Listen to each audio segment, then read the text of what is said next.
Hola, soy Jesús Robledo, soy parte del equipo de IAPM y hoy vamos a seguir con la serie de las cartas de Pablo.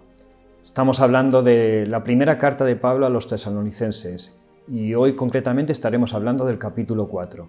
Así que si tienes una Biblia a mano, vamos a leer la Biblia sencilla. Por lo demás, hermanos, os rogamos y exhortamos en el Señor Jesús que de la manera que aprendisteis de nosotros, como os conviene conduciros y agradar a Dios, así abundéis más y más, porque ya sabéis qué instrucciones os dimos por el Señor Jesús. Pablo les enseña a los tesalonicenses cómo vivir, cómo conducirse, cómo estar, pero él les dice un secreto, quizás un detalle de todo esto que es importante. No es teoría, él les dice cómo habéis aprendido de nosotros. El apóstol Pablo y el equipo apostólico que viajaba con él eran un modelo para los tesalonicenses y ellos aprendieron de esa manera. Esto lo vamos a entender fácil, especialmente si eres padre o madre, cuando nosotros intentamos enseñar a nuestros hijos algo y se lo explicamos de la manera que queramos, quizás no lo aprendan tan bien como cuando nos ven a nosotros vivirlo, hacerlo. De hecho, los hijos imitan lo que hacen los padres. Y eso fue lo que hicieron los tesalonicenses. En el verso 3 dice: pues la voluntad de Dios es vuestra santificación, que os apartéis de fornicación, que cada uno de vosotros sepa tener su propia esposa en santidad y honor, no en pasión de concupiscencia, como los gentiles que no conocen a Dios, que ninguno agravie ni engañe en nada a su hermano, porque el Señor es vengador de todo esto, como ya hemos dicho y testificado, pues no nos ha llamado Dios a inmundicia, sino a santificación. Así que el que desecha esto, no desecha al hombre, sino a Dios, que también nos dio su Espíritu Santo. En la última parte lo que está diciendo, si desecháis estas enseñanzas, no es que me estéis desechando a mí, lo que estáis desechando es a Dios. Pero vamos a leer otra versión que nos va a ayudar a entender un poquito mejor este texto y quizás podamos aprender algo para vivir mejor, de una forma más sana, más santa y mejor. La voluntad de Dios es que seáis santificados. Esto, por cierto, que seáis santificados quiere decir que yo no me santifico a mí mismo, sino que es Dios quien me santifica.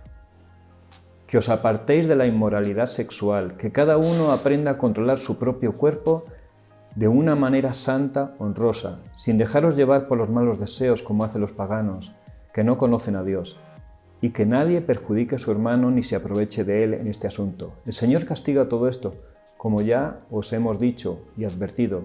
Dios no nos llamó a la impureza, sino a la santidad.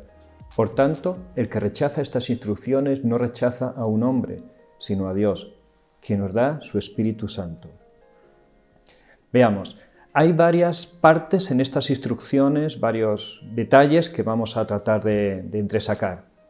El primero es que les dice que no caigan en fornicación o adulterio, porque en esa época era algo muy normal, en esta también, por cierto.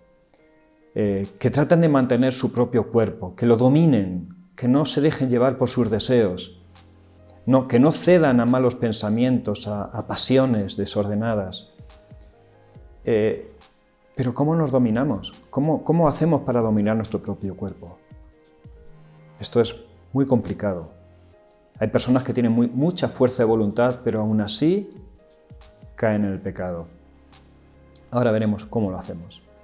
Sigue diciéndoles que amen al prójimo.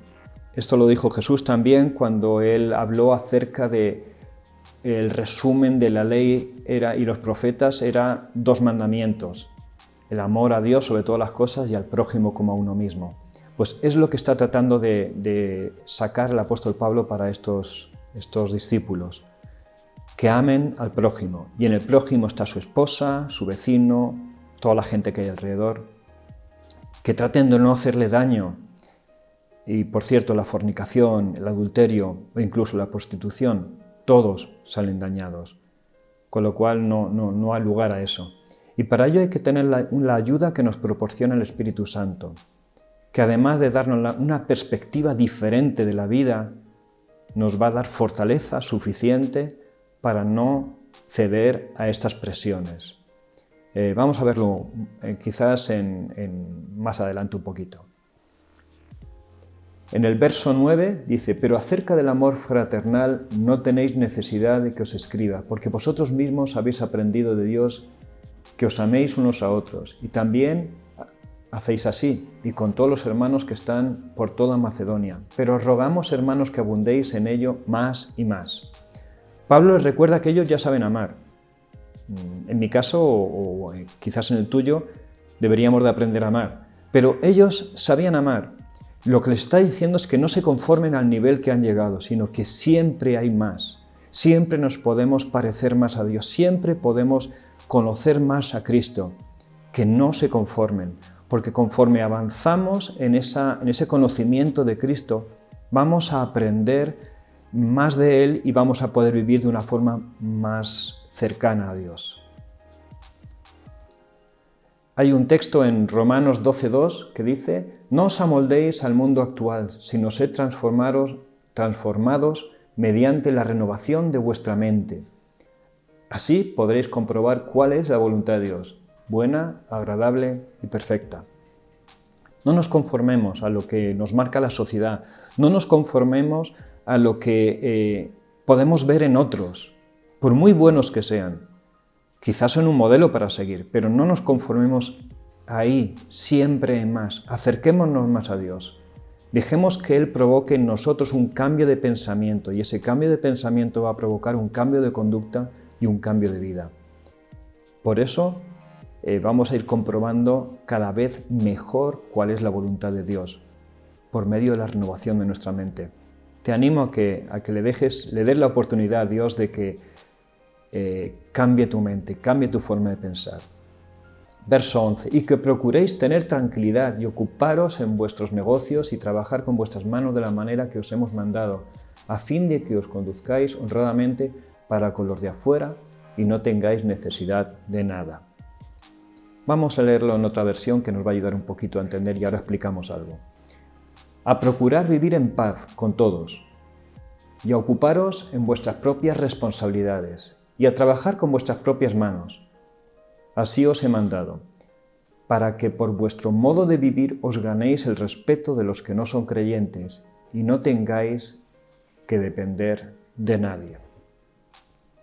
Yo no sé qué informe le traería Timoteo a Pablo acerca de esta gente, pero debía ser que había algunos que se estaban aprovechando de las circunstancias. Y eso estaba inquietando a otros, con lo cual les estaba hablando de tener paz. Tener paz en esta época es algo muy, muy, muy complicado. La mitad de la población vive estresada y la otra mitad vive enfadada por el estrés de los primeros. Es complicadísimo. Trabajo, los desplazamientos, todo nos lleva a vivir un ritmo de vida que nos estresa. Así que por mucho que nos hablen de vivir no estresados, vivir tranquilos, de tener paz, ¿cómo se hace eso? Lo primero es que hay que ser llenos del Espíritu Santo. Pablo lo va a estar hablando vez tras vez, en cada capítulo, en cada carta, pero es importantísimo. Necesitamos mantenernos llenos del Espíritu Santo, porque el Espíritu Santo va a provocar fruto en nuestras vidas, fruto que nosotros mismos no somos capaces de conseguir. Así que no dependáis de nada ni de nadie. Es cierto, a veces le pedimos a otro que ore por nosotros, y está bien. Le pedimos a otro que nos enseñe la palabra, y está bien. Pero sería mejor si oramos nosotros o leemos la palabra nosotros. Para eso estamos leyendo la Biblia de una forma sencilla, para que tú puedas también leerla, entenderla y especialmente vivirla. No dependas de nadie en cuanto te sea posible. Pero Dios es el único del que deberíamos de depender. Sigamos avanzando en lo que estamos leyendo. Y quizás para entender más, o mejor, de una manera más sencilla, vamos a leer Gálatas 5, 19 al 23. Las obras de la naturaleza pecaminosa se conocen bien: inmoralidad sexual, impureza y libertinaje, idolatría, brujería, odio, discordia, celos, arrebatos de ira, rivalidades, disensiones, sectarismo y envidia, borracheras, orgías y otras cosas parecidas. Os advierto ahora, como antes lo hice, que los que practican tales cosas no heredarán el reino de Dios. En cambio, el fruto del Espíritu, volvemos a lo mismo, Pablo nos va a llevar una vez tras otra a depender del Espíritu Santo. El fruto del Espíritu es amor, alegría, paz, paciencia, amabilidad, bondad, fidelidad, humildad y dominio propio. El detalle es que antes estábamos tratando de ver cómo hacemos para dominar nuestro cuerpo. Seamos llenos del Espíritu Santo, porque Él va a provocar ese fruto en nosotros. ¿Queremos tener paz? Seamos llenos del Espíritu Santo. El Espíritu va a provocar esa paz en nosotros, esa alegría, ese gozo. Y de esa manera sí vamos a poder cumplir las expectativas de santidad que se espera de nosotros. En 2 de Timoteo 3:13 dice: mas los malos hombres, los engañadores, irán de mal en peor, engañando y siendo engañados. Si nosotros pensamos que estamos bien, nos estamos engañando a nosotros mismos. Podemos estar mejor. No te conformes con lo que ya tienes, como decía el apóstol Pablo a los romanos. Pero es más, en Gálatas 6:7 dice: no os engañéis, Dios no puede ser burlado, pues todo lo que el hombre sembrare, eso también segará. Porque el que siembra para su carne, de la carne segará corrupción, mas el que siembra para el Espíritu, del Espíritu segará vida eterna. Necesitamos invertir en el Espíritu, tener tiempos de intimidad con Él, dejar que Él llene nuestras vidas, porque eso nos va a hacer vivir una vida diferente, cambiar nuestro estilo de vida, vivir la palabra y vivirla de una forma sencilla. Tampoco queremos, hermanos, que ignoréis acerca de los que duermen, para que no os entristezcáis como los otros que no tienen esperanza, porque si creemos que Jesús murió y resucitó, así también traerá Dios con Jesús a los que durmieron con Él. Recordemos que los tesalonicenses estaban en Grecia. En Grecia había dos líneas de pensamiento. La línea de los epicúreos, que pasaban de Dios ampliamente, y la línea de los estoicos, que aunque creían en Dios, de hecho creían que casi todo era Dios, tenían que hacerlo todo por medio de su propio esfuerzo, minimizando los sentimientos y permaneciendo firmes aunque los dioses no les hiciesen caso. Pablo les da otra forma de pensar. Les dice: confía en Dios, ten fe en Dios, mantente ahí, porque Dios sí está obrando en favor tuyo. Y es más, hoy en día Dios sigue obrando en favor tuyo. Él ha enviado su Espíritu Santo para que te conforte, te ayude, dé tu vida de fruto, y un fruto que por ti mismo nunca vas a conseguir. Así que sí se puede, y además de la manera que Pablo nos enseña, y mantengamos la esperanza de que Cristo volverá por nosotros y resucitaremos con Él, que era otro de los aspectos que los tesalonicenses no tenían claro. A ellos les había enseñado la sociedad que nadie resucitaría, que vivías aquí y luego nada más. Hoy en día hay muchas personas que piensan de la misma manera, pero sí hay resurrección. Cuando Cristo venga, nos iremos con Él. Verso 15. Por lo cual os decimos esto en palabra del Señor, que nosotros que vivimos, que habremos quedado hasta la venida del Señor, no precederemos a los que durmieron, porque el Señor mismo con voz de mando, con voz de arcángel y con trompeta de Dios descenderá del cielo, y los muertos en Cristo resucitarán primero.